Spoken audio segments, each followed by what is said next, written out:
Hi, good morning, everybody, and welcome to the CFO South Africa webinar.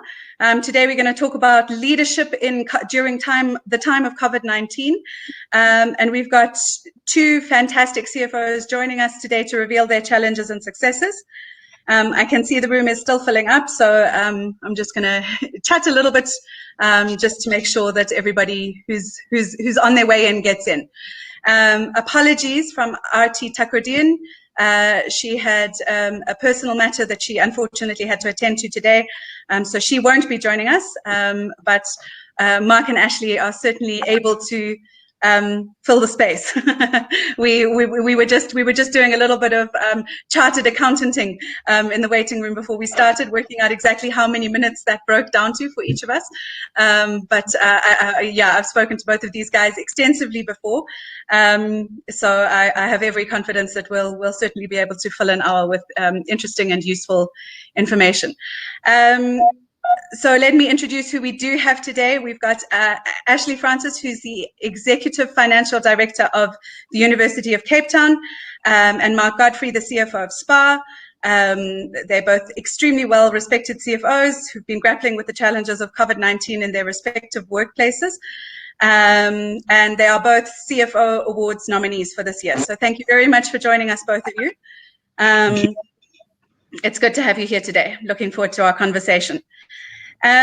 So one of the things that I just wanted to start with is talking about this experience that has become our life experience right now of living in lockdown, living through COVID-19, remembering to wear a mask, wash your hands before you leave the house, and it's kind of become second nature to us. But if you cast your memory back to February and March, it started with hearing about this weird pneumonia that was breaking out in China and then in Italy. But we kind of felt like we were maybe untouchable. We'd heard about that possibly the BCG vaccine was preventative against it. There were even some news reports I saw internationally saying the country of Africa had this homogeneous hot climate which would prevent the transmission of the virus. And so I think that it came as a real surprise to us. I mean, I can remember one week seeing all of the great sites of Europe looking completely empty without any tourists. And we just didn't think that was going to be us. And here's two of our office team members practicing the first social distance fist bump. And this was all still quite cute. You know, we'd had a couple of cases, so we were starting to understand the regulations, but we weren't taking it very seriously. And then on the Friday of that week, our MD Joel and I had a conversation and said, "Are we going to? Should we start people working from home?" And we went, "No, I don't think it's that serious yet." By Sunday, we jumped on a call with each other to say, "No, actually, we've got to do the responsible thing." And that night, the president spoke to us and said that was the first step, I think, was to social distance if you can before an official lockdown was declared. But it was just amazing how fast it went from something happening elsewhere to something that became a lifestyle, but also a business reality in South Africa. So I would like to hear from, let's start with you, Ashley. What was the moment that the reality hit for you, that this is, oh my goodness, this is going to be something we have to deal with in a professional way in our organization? Yeah, thanks, Georgie, and good morning to all. Real pity about having RT on board here, but glad I have Mark here at my side. So thanks, Mark and Georgie. But yes, to be very honest with you, the president spoke on the 15th of March, and the senior executive of UCT, we got together on that Sunday evening. Yes, the president was quite late that evening, as he did the first few times. We were still chuckling a little bit in terms of the reality or not. I do recall one or two meetings just prior to that where there was the decision of whether we were going to hug or whether we were going to shake hands, whether we can give the elbow. I'm a hugger by nature, and so I was in denial, I must be very honest with you. But on the Monday morning, we, as a senior finance team, we got together and we started our plans. Still in denial, I must be very honest with you. But as we got into close to the 27th, started realizing this is becoming real, but still in denial. And then as we hit the 3 weeks, I remember having to step out to go shopping, and I've never ever seen the roads that deserted. To be honest, still in denial. I also saw the international photos, saw the South African photos, saw what was happening on the promenade, etc. Still in denial. It's going to wash over. Things will come back to normal as soon as possible. And then we hit the 1st of May, where we were allowed to go out for the first time. And just stepping outside, it was very, very surreal. It was still very quiet. There were a few joggers out there, but still largely in denial, I must be honest with you. But when it really hit us, we started putting together some scenario planning over the Easter weekend. Bless my team who worked the entire Easter weekend trying to put some scenario plans together. The one was a go back to work scenario of 1 June. The other was a September scenario. And as we started unpacking those scenarios, it really hit home, because June didn't then seem that much of a reality getting back. September, bit of a stretch, but somehow a reality. And then we were all engrossed in trying to understand what was happening worldwide. And Trump was the most famous one out there, in complete denial. And when the president started engaging us, we started feeling a lot more confident about our future and where we were going. And the reality really started setting in. But we have two cohorts at UCT. The one is the student cohort, and the other is the staffing cohort. My son is a student at UCT, and so I could really begin to understand the realities of working remotely and studying remotely. And then we, as an enabling environment, as a finance department, we needed to adjust as well. But all around, within the household, in my community, within UCT leadership, in the student body, it started settling in. And this would have been about a month into lockdown. I know when we started talking to the staff, and I mentioned that there could be a possibility of June. Maybe. No way. And here we are, middle July. The message to the staff at the moment is that more than likely we're not going back to work this year. So I think very early on, probably in the first 3-4 weeks of lockdown, it started settling in that this is reality. Yeah, thanks, Ashley. And you've touched on a point that I'd like to get to later, which is that in both your cases, it's not just about your staff, it's also about your customers or your broader stakeholder community that you also had to plan around. But so Mark, share with us that oh heck moment. This is it. Yeah, Georgie, to be honest with you, I guess that to some extent, being in KZN, we had the first reported case here. There was a lot of local discussion. A lot of folk knew of or knew the individual or his family. So again, like a lot of crises, it might even have a face, but it still hadn't touched us. I was in Europe towards the end of January for board meetings, and traveling in and out, transiting Europe, it became very noticeable how travelers were very different in the way that they were traveling, particularly those that were coming in from the east. Everybody was masked. The Western travelers were quite ignorant of what was going on. We were just watching on and sort of wondering what was changing. Dubai airport, all the ground staff were suddenly wearing gloves and masks. And again, it was something we'd read about, we'd heard about. We've got spa businesses in China internally. We'd heard some of the crises that they'd experienced. So we were already starting to hear the fallout. But I think to your point, it was something that was happening elsewhere in the world. Down on the southern tip of Africa, we weren't going to experience it. To Ashley's point, I guess as a business, we all braced ourselves for the lockdown. It affected us to a lesser degree, and I'm sure a lot of folk that have joined this webinar have experienced the lockdown consequences, both professionally and from a personal perspective, in far greater extent than what we have. I mean, basically, the SPA Group is an essential service.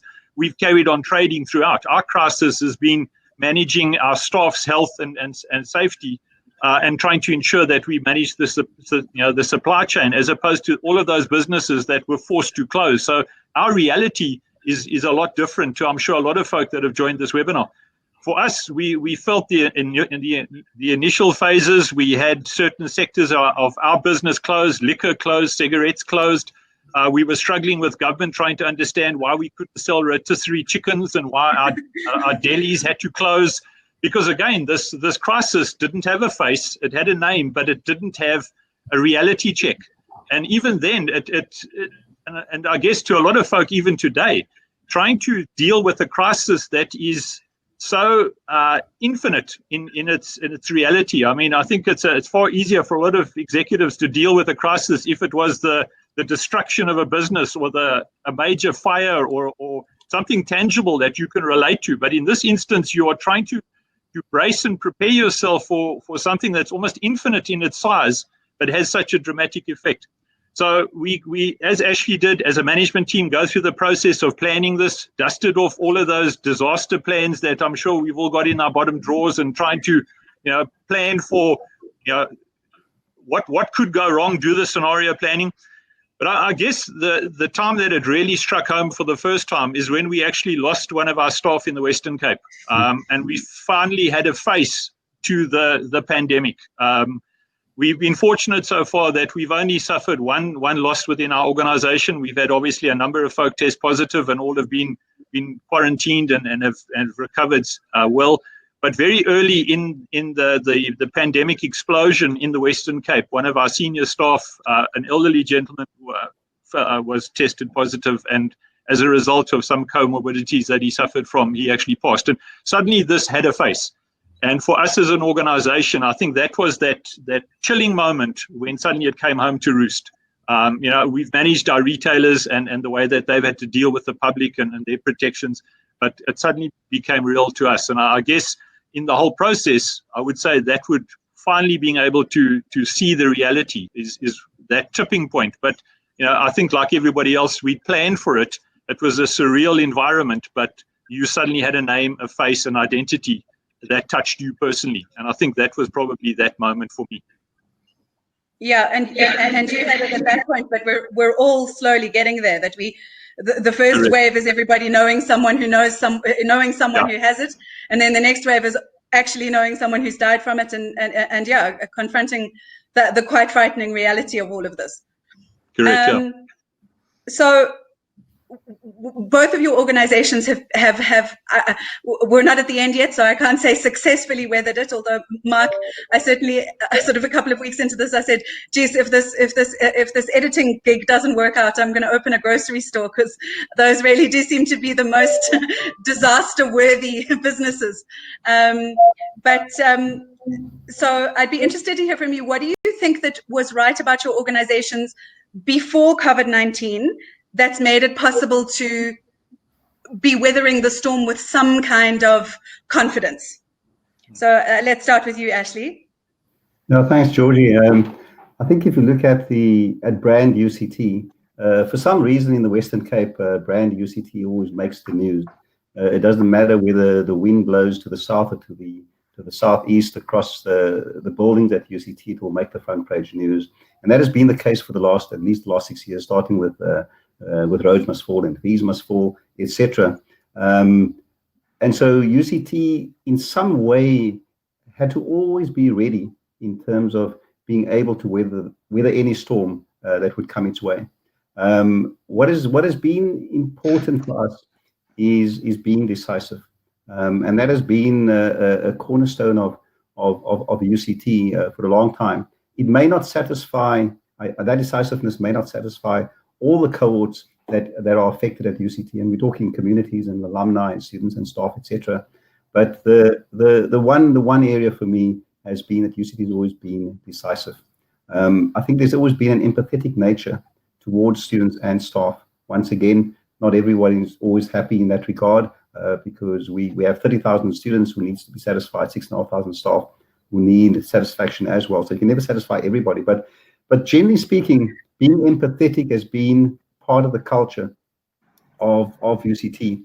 And in change management, in the finance department particularly, we started a process some months ago, in 2019 already, of digitizing the finance department. And so we started a one-year process of change management and getting staff within the finance department to begin to think differently, to start thinking what life could be like with no paper, no normal processes, no historically comfortable positions within the finance department, like a clerk per se, that we need to start thinking differently. So we started that process some time back, And when we started getting into the lockdown process, I think for me, that messaging of change management, that messaging of always being empathetic, the messaging of decisiveness, but also importantly, giving staff and students the confidence that the leadership has this at hand. And yes, there's a lot of uncertainty regarding COVID. All of us are experiencing that, our families, our communities, the states, not the states as in Trump, but countries out there, experiencing the uncertainties. But staff and students would look to leadership for the confidence that things are going to be okay. And I think that has been the cornerstone of UCT's leadership: decisiveness, empathetic leadership, confidence to staff and students, and giving the sense that we will be okay, despite the fact that there is uncertainty. Okay, great. And same with you, Mark. I mean, other than being an essential service, which is a huge advantage in a time like this, right. What do you think it is about the SPA organization that has given you a certain degree of resilience? Georgie, I can relate very closely to a lot of Ashley's comments about culture. Fundamentally, I think that the SPA organization has always prided itself on its culture, our family values, and the association that we have with our retailers being an informal relationship, not a formalized franchise per se. But if I look back at as you say, you touched on the essential service. I think fundamentally we've got a very solid business model, and it's robust enough to take these kind of competitive body blows. And in this case, the competition is quite literally this enforced scenario that it's found itself in. We operate a very robust supply chain. So again, something that's been tried and tested for many, many years. The organization is 57 years old in this country and a lot older globally. I think to Ashley's point about relationships, ours with our stakeholders are critical, and not just the fact that we're a listed company and therefore have external stakeholders who own us, but also internally with our staff, our suppliers, and fundamentally our retailers. And those relationships we pride ourselves on, and we work very hard at. And at a time like this, those relationships are critical because you are going to need to rely on some of them, and you're going to need to work very hard at maintaining others. And I think the understanding within the organization fundamentally, because the culture allows you to do that. But to be also practical in this, and I guess both of us are speaking to almost the feely things. So let's break this more practical. I think at a time like this, you suddenly realize that your risk management systems are not just something that are best left to somebody else to make sure that you tick a box, and that you do apply your minds. And unfortunately, it's only in a time of crisis that you do suddenly realize you haven't necessarily given enough attention to something like your disaster recovery plans. And you suddenly start realizing that you have to very often think on your feet because you haven't considered everything. I mean, even if we now look at our identified risks, and we have a robust ERM process in place, nowhere on that list has anybody ever considered pandemic closures, or the closest we ever got was a massive fire destroying a business and having to operate in that kind of format. And in fact, we've almost had to adopt that thinking to deal with this. And then I think probably the most practical for any of the other CFOs on the call is just to make sure that you are stress testing your business's balance sheet at every opportunity. You never know when you're going to hit a crisis, be it a customer failure, be it a major component of your business that suddenly potentially becomes irrelevant and doesn't lose its profitability. And suddenly you find that your debt exposure or the structures of your balance sheet can expose you quite dramatically. So to any of the CFOs, and I realize that we all do reportings, but sometimes you need to sit back and look at your own numbers and stress test it. If we were to come under pressure, do I have a relationship with my bankers to be able to pick up a phone and ask for increased facilities? And how easy will it be to get debt relief from some of my major funders? And those kind of relationships suddenly become key to you. So I would say that, yes, there's a lot about the culture, a lot about the management, about the people components of the business, but don't lose sight of the practical things that we as CFOs are critically responsible to ensure are in place. Things like risk management, things like financial structuring. And I think all of that for us has obviously been very, very important. And as you say, For how long, we're not too certain, because we'd like to be able to sell liquor again. Well, that was, you had no idea. That was whisked out from under you on Sunday night, just like the rest of us. Yeah, no, we had no forewarning of that, unfortunately. In fact, I understand that even the Minister of Trade and Industry heard about it on Sunday afternoon. So, yeah, we unfortunately got no forewarning. Georgie, maybe if I can come in here very, very quickly, and yes, I've been touching a lot on the feely stuff, but Mark makes a very, very important point about the practical side of our roles as CFOs within small and big and medium-sized organizations. There's always been the buzz phrase of cash is king. But in times like these, there's no truer word and no truer phrase than cash is king. But cash has the planning for cash management has to start on day one. And it takes a long, long time to build up adequate cash in any business. But in order to build up cash in the business, there are many, many financial controls that need to be in place. There needs to be a culture of how you spend, how you invest, what sort of decisions the leadership will take, and when they make those crucial decisions. But to have cash in the bank is a very different concept to profitability. Yeah. You can be very profitable. That's one concept, and you can say yay, and you can drive a share price, etc. You can have a fantastic revenue stream, and yes, salespeople love that, just driving the revenue stream. But without the cash in the bank, it's very difficult to make very important decisions under a crisis like we're experiencing right now. And the cash pot can drive very, very easily. So we can make some very big decisions because there's cash, but it's not sustainable.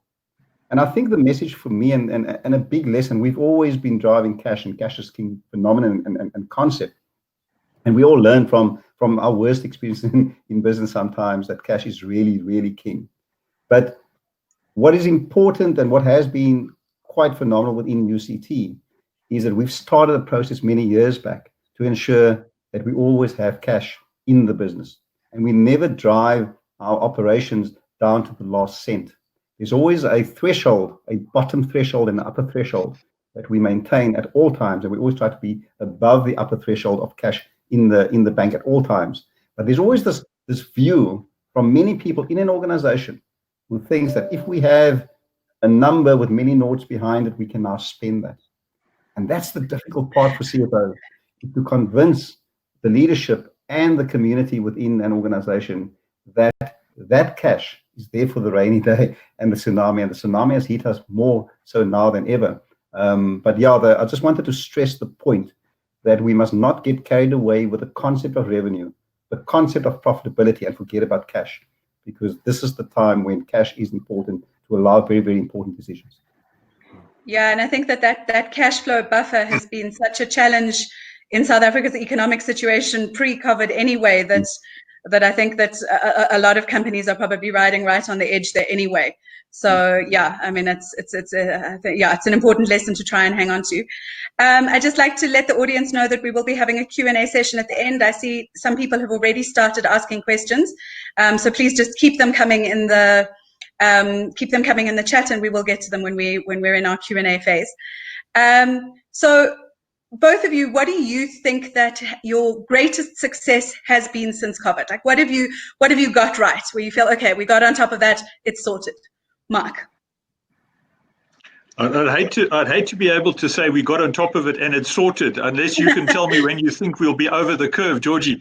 I would say right now, probably in that early phase, I mean, as an executive team, we were having daily councils of war, as I'm sure a lot of companies were, to try and ensure that we were managing this lockdown phase and making sure that we were putting in place protocols and guidance. But I would say that for me, looking back now, it was probably the fact that we had a minimum business disruption, despite the fact that this lockdown was imposed on us with very little lead time.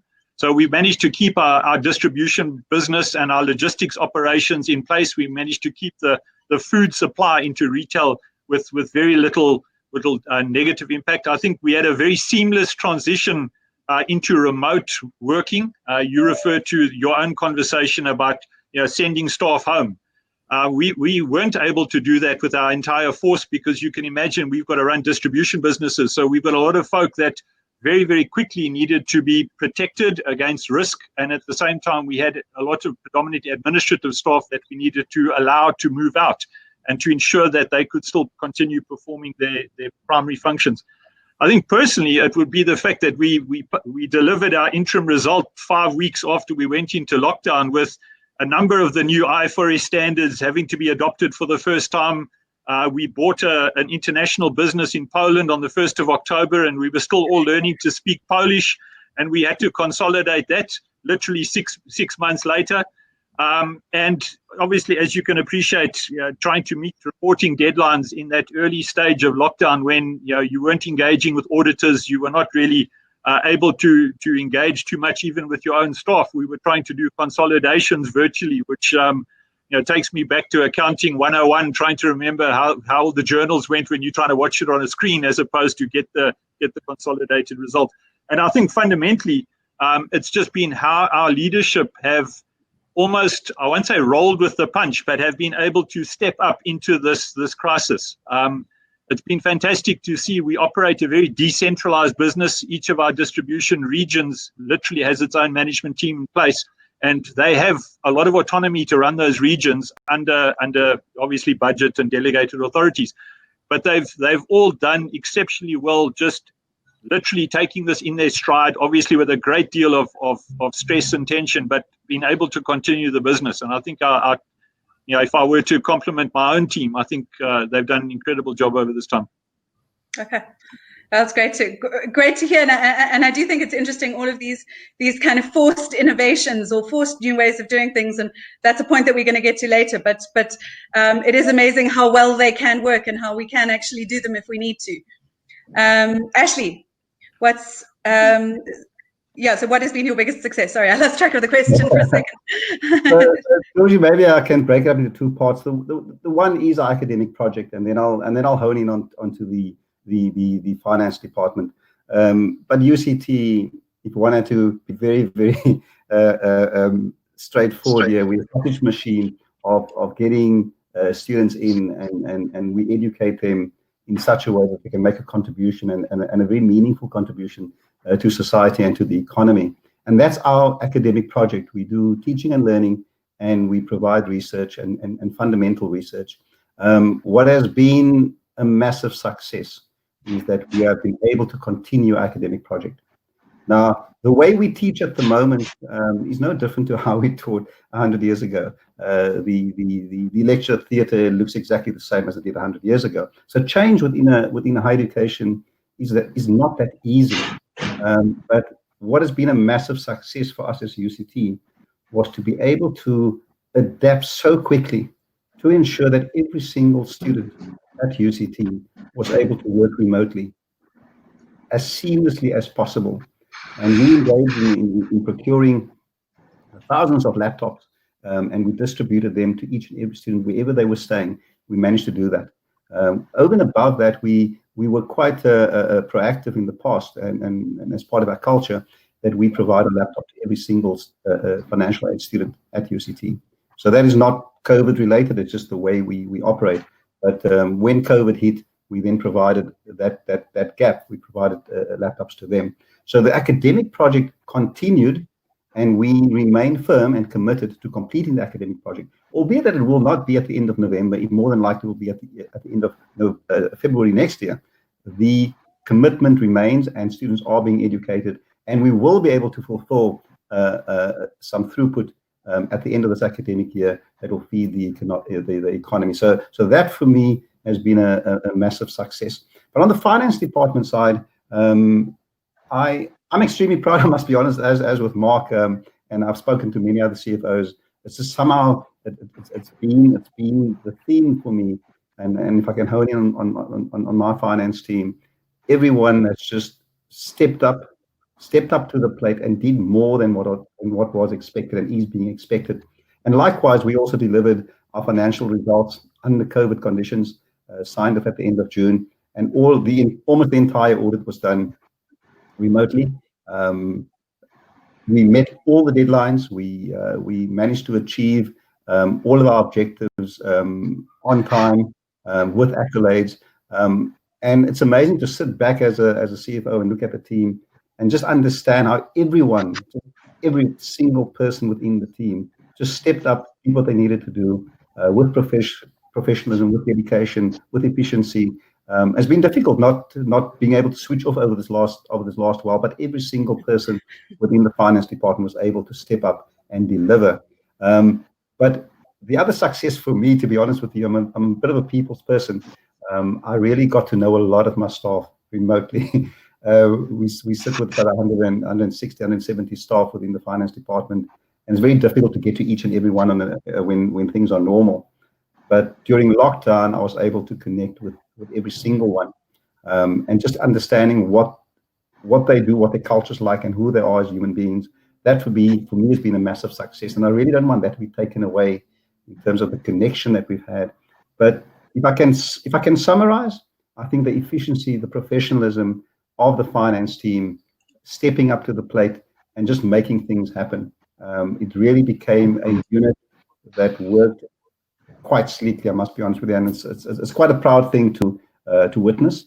And everyone within the team, I think, found a depth within themselves that they probably didn't realize existed before. And then when you bring all of that, and you couple that with a larger team, and you see the wheels of the train just moving in sync, and achieving all the deadlines with accolade, I think that's been a massive achievement for us. Yeah, that's great, Ashley, and it is an interesting observation, and I've heard it from other people as well. This idea that we all ended up working remotely and yet somehow became more connected is a very interesting thing that's happened in this cycle. We like to keep our audience busy during our webinars as well. So I have seen that more questions have been coming into the chat, but I'm now going to be publishing a poll. You should see it at the bottom of your chat setting. And we're asking, what do you see as the greatest leadership challenge during COVID-19? Managing people, getting the technology right, or planning for the future? And we just we'll let this run for a few minutes, and then we'll feed back with your votes. It'll be interesting to hear what the experience of the people out there is. So back to Ashley and Mark. What is the thing that you think now you'll change forever? So you got on top of this. You've managed to kind of have some semblance of normality within your operational environment. But everybody wants this to end. Everybody's looking forward to normal life. But I think most people have learned some lessons that they'd like to keep applying. So what are you going to hang on to, Mark? Georgie, if I can, I'd like to answer this from slightly different perspectives. Firstly, from a pure retail perspective, I think that what we've seen as a result of COVID is that online retailing is here to stay. And what we've probably achieved in the last 3 months has been greater than what we've done in the previous 20 years. And I think for retailers, the biggest strategy change right now is how to embrace online and how to make it part of their business model. Obviously, there's a lot of systems, processes, capabilities that are required. Some retailers, like apparel, might make that transition a lot quicker. There's a lot of discussion around how food retailers might adapt to that and how that becomes the norm. But I think that what most South Africans, and probably I speak to not necessarily the entire populace, but a large portion of the South Africans have made use of online in some or other form and embraced it as, particularly from a food perspective, embraced it as to how they've done some food ordering over the last 3 or 4 months. And I suspect that that's going to become the expected norm going forward, that even once the stores are open and everybody feels a lot less stressed about shopping, I think there's still going to be an expectation that we're going to want to place an order.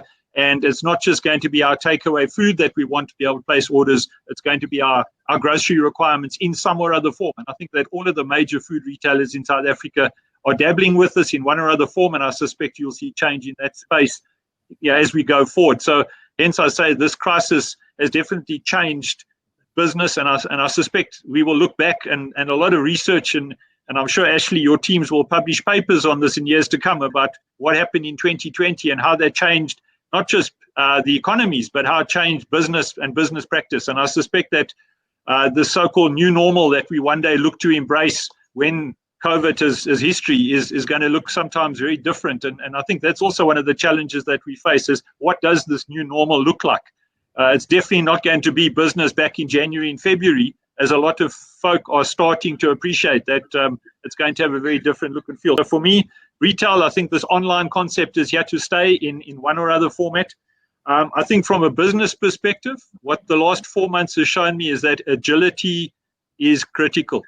Is that if your business is not able to adapt, if your management team can't think on their feet and change strategy, if they are stuck in structure and in the way that things have to be done, and I'm not talking about breaking the rules and breaking process, I'm talking about having the ability to adapt and to change, as opposed to blindly following a course of action because that is the course that you were on. If you haven't been able to do that, I think you've obviously suffered badly. And I think going forward, it's going to become more and more and more critical for businesses.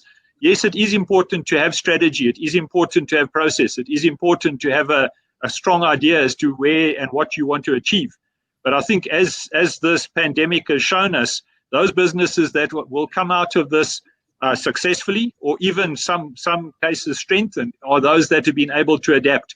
And I suspect that we will look back on a lot of businesses and we will highlight the so-called Kodak companies that went into the pandemic as global names and came out the other side as minnows of what they were because of how the world has changed. So for me, that agility and I think sometimes as CFOs, it's something that we don't necessarily all embrace. A lot of people that find themselves in the financial management suite or even in executive management, by their very character or personality, enjoy change. My general experience is that most of us CAs like things consistent. We don't like change. People that want to be in the change space, we try and ship off to marketing. Those of us that like doing things structurally find ourselves polarized towards being good accountants, I'd like to think. But it's not something that we like embracing. I just sit and think about the amount of stress in my own business when there's a new IFRS standard and my team start getting really unsettled because, exactly your reaction. So the reality is that going forward, that's going to become, I suspect, more normal, this need for adaptability. And I think it's going to be one of the skills that future financial leaders are going to have to embrace and are going to have to learn, as uncomfortable as what it might be for them personally, this ability to be able to change and to adapt and to sometimes almost change mid-stride, depending on what we are faced. And I suspect that will also be something that is going to be different. And then I think the most practical one that I'm sure we're all experiencing at the moment is, what is the new normal working going to look like? I know that there's been a lot of concerns even within the property sector that people are not going to want rented space anymore because we've all got residential properties. That's going to become our new offices. And is that going to be what becomes more and more the norm, that this new world of virtual management is going to be what companies look like in future, which creates a whole space of discussion. And I'm sure that's another webinar for you, Georgie, as to how you manage people remotely. But for me, the challenge is, what do companies change and lose in their culture and their ethos when people are not connected personally? And I'm interested to hear Ashley's remark about how he's connecting with his own teams. And even ironically, this time he feels he's connecting more. I feel just the opposite. I'm feeling very, very disempowered at the moment that I don't have the opportunity to meet my teams in proximity. And this virtual thing I'm struggling with. I really need to engage people. And I think that's going to be an interesting one. My personal take is that I want my teams back at their desks. I want them back in the office. I need to know that they're here, not because I don't trust they're not working, but because I actually need to engage, and that's just my leadership style. But I think I think as this evolves, you're going to see a lot of business models change. And I'm not just talking about field representatives or people that business allows them to operate remotely. I'm talking about formal structured business where there is a questionable need as to, do they have to be in the office? Are we creating this remote environment where people literally will embrace rather working from home, which creates a whole different range of challenges, but also opportunities. And I think that's going to be something that will be very interesting to see how it plays out. As I say, my personal view, I want my team back in the office. But I suspect that we will see that change, and businesses not so much downscaling, but might be downscaling in bricks and mortar, because people are going to be operating remotely. So I think there's going to be some very interesting changes, and I'm sure we will look back and read lots of treaties on 2020 COVID and how it changed the face of business as we've all known it for 50 years. Great, Mark. Thank you so much. And yeah, it's not that agility and pivot are the watchwords of COVID-19 for nothing. I mean, they really are. Yeah, what everybody's trying to stay on top of. Ashley, what have you changed? What are you going to change forever? Maybe two parts to this, and the one is the academic model first and foremost. I think once again, if you play with the phrase, the only change, the only constant is change. We've always had difficulty inside of a university environment for change, but I think the academic model will be different ahead of time. The future academic model will be different. There's no doubt about that. And I think the choices that students will be making regarding their education will be massively impacted by what we're experiencing with COVID at the moment. So remote learning has always been around. It's not new. Online teaching is not a new concept, but I think the adaptation of going that route will be a lot easier now for students to make. I think the 4-year degree concept, 3 to 4 year degree concept may be different, and students may be thinking of a quick 6-month online course and maybe building a puzzle of sorts of building the academic foundation. So I think there could be a bit of change there, but I think all for the positive, and UCT will have to adapt to that. However, if one takes into account the injustice of the past within South Africa, then I think there's still going to be a massive need and desire to go to this beautiful building like a UCT and go and get educated, to stay in res and get the experience. I don't think that's going to be taken away. But online teaching, remote learning is definitely going to be a part of how we're going to teach in future going forward. So that is something that we're going to have to take forward. We can't rely on the model of the last 100 years and expecting that to be the future of education. I think that from an academic perspective, I think there's definitely going to be change, but a lot of positives in that regard. But we have to balance that, as I said, with the injustice of the past. But getting back to the finance department, I'm a little bit different here in terms of my view that Mark has. I am a people's person. I'm a hugger. I love people, and I feed off the energy of people. So I don't want to lose that. But I somehow think that we're going to have a different model at UCT's finance department. We more than likely will have a work from home environment, and then we enter the office environment to engage and have specific meetings for specific purposes. Mm-hmm. I don't think that we're going to wake up at 5 or 6 in the morning, do whatever we need to do, get into our car and head off to the office and start the office day at about 8 o'clock, and then finish at 5 or 6 and then get into your car and drive home. I don't think that's going to be the norm. I think what's going to happen is we're going to have a work from home office environment. I think the way we communicate and the way we get things done will be done remotely. That we need to build in efficiencies, but we will go to the office to connect. There will be reasons why we would need to connect. Do I miss it? Of course I miss it, but I don't believe that's going to be the norm moving forward. We're going to work a model at UCT's finance department for at least till the end of this year to work remotely. I think as the lockdown philosophies change over the next while, we'll probably, a few of us will be heading back to the office, and maybe we will have some gatherings, etc. But I think the norm is going to be work from home and then engage at the office for specific purposes. And we're going to find an efficiency model that's going to be a hybrid of working from home and working from the office, but more loaded towards working from home. And this whole balance of making sure your family is fine, making sure that you spend a lot of time with your family, albeit I know it's not been easy over the last while. You're still at home, but you're in your study most of the time. But I think we're not going to get away from what we've managed to benefit from in the last 4 months, where we are able to work and engage with the family. I just think that will become the norm. We then go out as a family within a working day. Moms and dads will still be able to do their things with their kids, still working from home, but engaging with the students, with their kids. And then the work doesn't start from 8 and end at 5. It will be a continuous working environment. that will be broken up into a bit of puzzle pieces so that you can get something efficiently done during the course of the day. I seem to think that's going to be the model. And I'd like to encourage that, because I think balance for me within the finance department is going to be important. Find that balance of activity, family life, social life, and get the work done.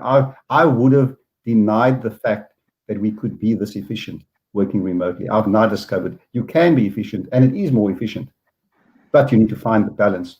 And what I'm missing is getting back to the office and engaging, rightfully, as you said, Mark, but I don't think that's going to be the norm. All right, guys, great. I'm going to end the poll now, but it's interesting to see the results.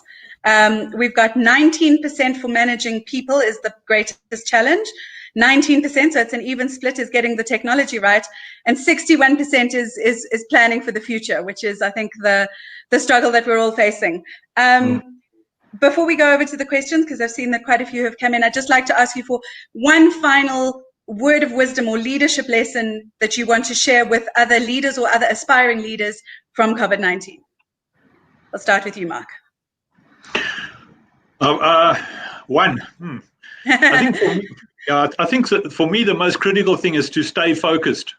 Stay focused on the critical issue and try and disregard the noise. And particularly at a time like this, and I'm talking specifically into each of your businesses, there's a lot of noise and disruption going on around you. I think for all of us, we have become bombarded with information. We've been bombarded with a great deal of disruption. I think for me, the critical thing of leading at this time is to stay focused on what is identified as being the critical issues and try and separate that from the disruptions, the factors that are preventing you or causing you to become sidetracked.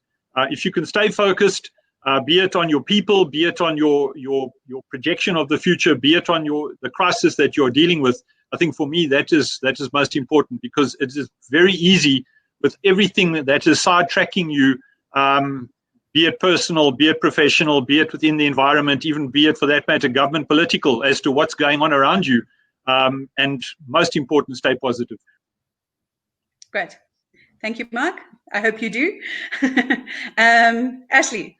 Yeah, thanks, Georgie, and thanks, Mark. I was very privileged to be given a bit of knowledge and some wisdom by a colleague of mine this week, and I was left pondering the lesson, and it's really 2 or 4 quadrants. The one quadrant talks about purpose and the objective, and then I have to read this as well because I'm going to forget. But it's also relying on key talent, and then making sure your customer base and your supplier base is intact. And then the last one is agility that Mark alluded to. And then in the other quadrant, 4 quadrants, is really just matching that as the 4 T's, and linking with the purpose and objective of why we do what we do is the term tell. But that really means communication and confident leadership and communication, but expressing confidence to your staff and to your community. And then in terms of of relying on talent, we have to continuously educate, and we have to change, and we have to learn continuously. So that continuous learning platform is going to be important. We've learned a lot over the last 4 months as to how to do business and how to do things differently. And then the concept of your team is the trust. We need to learn to trust. And I've learned a lot over the last while of how important it is to leave it to the experts out there. Trust the team, trust the leadership within the finance team to execute. And then the agility part of it for me is we're going to achieve everything together. Everybody needs to come together to execute on the objective. It's been difficult over the last four months, but yet it's not been that difficult. And I think when you bring those 4 aspects together of telling the story, communicating, teaching, and trusting, and working together with those 4 T's, for me, it's been a bit of a lesson I got through that wisdom sharing this week. And I think when I convert that to what has happened over the last 4 months, it's definitely something I want to take forward. Okay, great. Well, thank you guys very, very much for sharing your expertise and insights with us. It's been, I think, a very valuable session. We've got a couple of questions that have come in the chat, so I'm going to go through them a little bit now. From Andre Young, we had a question for Ashley saying, please share the behaviors that allow you to connect with your staff digitally that deepens the human connection. So it's this idea that we've been talking about, that although we've distanced, we're also connecting. So how the heck? Yeah, thanks, Andre. I think once again the concept of listening, allow the team to speak, and because they find themselves remotely in their comfort zone, they're working and they're operating from their home, from their comfort zone. Allow them to be who they are, and so rather step back with I wouldn't say aggressive but firm leadership, and allow them to express themselves in their comfortable environment. And when you allow them to do that, they then begin to complement what you're trying to achieve within the business environment. When people leave their home environment to go to an office environment, there's a subtle change and a subconscious change in their behavior and their thinking when they move from one environment to the next. But when they operate from the comfortable environment with their kids and their dogs and their cats all around them, and there's noise factor, and the plates are falling, whilst work is being done, allow it to be, let it be, and you'll get the best out of your employees in that way. And it has to be an environment where both parties are comfortable but still executing on the objective. I hope that that helps you, Andre. Okay, great. And then Stefan Kruger wanted to know, has anyone looked at the overall cost savings for companies of their staff working from home? So is that something you've investigated yet, Mark? Because, yeah, I mean, I know UCT has a big campus and there'd be a big meeting, but have you looked at that yet as a consideration? Well, Stefan, what I can tell you at the moment is our travel and entertainment expense for the year is so down on the previous year, it doesn't feature.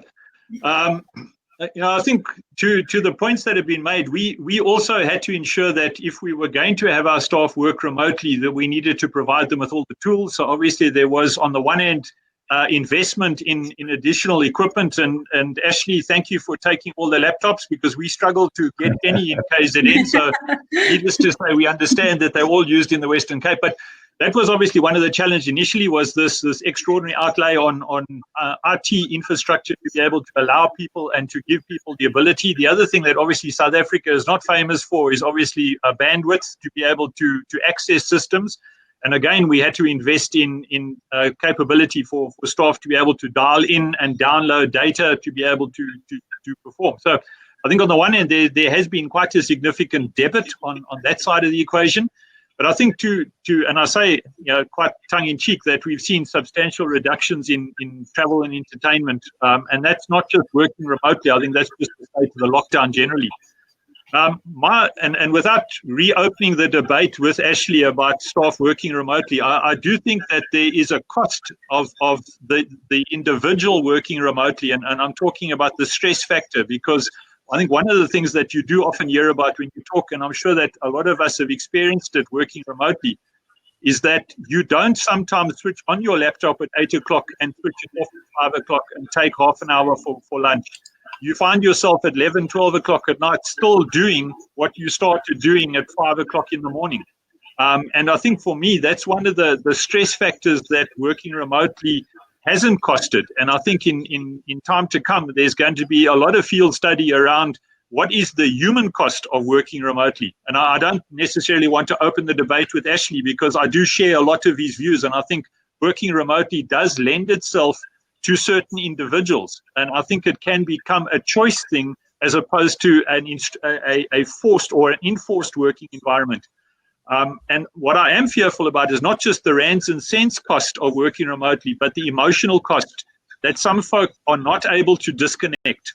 And particularly if they don't have support structures or family, and they are getting caught up in the stress of it. And I can relate to this very personally. I've got a family member who's single, and I often talk to her at midnight and she's still working. And and you kind of say you need to find that time to break the stress and just to de-stress and to focus. So, Stefan, I realize I'm not answering your question in pure debits and credits, because I think some of those costs are going to be hidden cost. And I think that our HR people in the future are going to be pointing out some burnout or some stress-related consequences, not just of working remotely, but in fact of COVID, that are very, very real and are going to start manifesting themselves if they aren't already there, that people are struggling with it. So the work remotely, I think that we can, I'm sure you can do a basic budget of what it could save you in rental space versus other overheads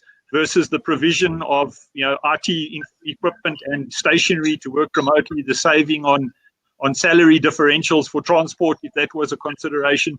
And I guess you could quite easily do a high-level budget, but I'm more concerned about that hidden cost that I think a lot of individuals need to learn, and I think for some individuals will struggle with. And sometimes that getting in your car and getting into an office and out of your car, for some individuals might actually be very beneficial to them, and not just because we would get potentially more production out of them, but in fact might allow them to manage their lives a lot easier. Needless to say, I'm sure that will evolve. And as I say, Ashley, I'm not trying to undermine your argument, because I think it is a sound one and might be very applicable for some sectors and some individuals. So, Stefan, without debits and credits, I would say in our environment, probably much of a muchness in the short term. But I would think that if we were to do a longer term exercise, it might be interesting to see the consequence. And then that feeds very nicely into this question from Nish and Daya, who says, over the last few weeks, as the numbers increase, got a new one, and load shedding affects working from home, do you find that it's harder to motivate staff, and how do you keep them focused on their R&Rs? And I feel that we're all talking now about this lockdown fatigue, and we needed to make it work at the beginning, and now we've got used to it. And I do think that in some cases the cracks are starting to show. So, Ashley, let's hear from you. Have you noticed this fatigue, and are you sustaining motivation? Are you actively doing something to do that? Maybe I'll answer this in a very different way, because I also want to kind of answer Mark. I think you tried so hard not to open the debate. Actually, we can take this offline. No, I think there's a difference between working in lockdown and working remotely. And we mustn't confuse the two. Yes, agreed. Working remotely in lockdown is not efficient. Yeah. Working remotely is efficient. And so I'd agree with that. Lockdown, when you are able to go out and you're still able to balance your day outside of lockdown, I think the remote working model will work. It's just not going to work remotely in lockdown. And I think in answering it that way, and I'm not opening the debate, is I'm also answering what Nishan has been asking, because it is difficult. Lockdown plus load shedding plus remote working. There's a cost factor to that, and there's an emotional cost factor. There's the human burnout. We have achieved a lockdown fatigue. I'm also achieved a load shedding fatigue. Tired of all of those things. It's the conditioning of getting the human race and the human being confined to one space and still being efficient. We've been able to do that, but it's not sustainable. We need to be able to do things in a balanced way. So when lockdown goes and when load shedding goes, and then we get to the new norm, I think the remote part of it is going to be a fairly efficient way. Okay. Great. Well, guys, we're out of time. It's the top of the hour. So I just want to bring us into the close. Thank you so much for what you've shared with us today. And thank you to the audience. We've got a helicopter going over. I don't know if you can hear it. Thank you to the audience for your participation. If we didn't get to your question, we will forward it on to Mark and Ashley. So we will do a follow-up and close the loop with you. So you should hopefully still get your answers. We're going into the slides again. Here are my colleagues. So the next webinar we have coming up is scenario modeling in times of crisis. So that's for the 60% of you who said planning for the future is the greatest challenge right now. How did Oracle and MTN get it right? So you can come and join us for that one. And then following that, we've got Ralph Mopita, who was last year's CFO of the Year and is now the longest reigning CFO of the Year thanks to the delay in the event because of COVID-19. So you can join us for that one on the 31st of July at 11 o'clock. They all promise to be hugely informative and insightful. Thanks once again to Mark and Ashley, and thanks to the audience for attending. It really was great. Thank you. Pleasure, Georgie. Thank you. Thanks, Ashley. Bye-bye. Thanks, Mark.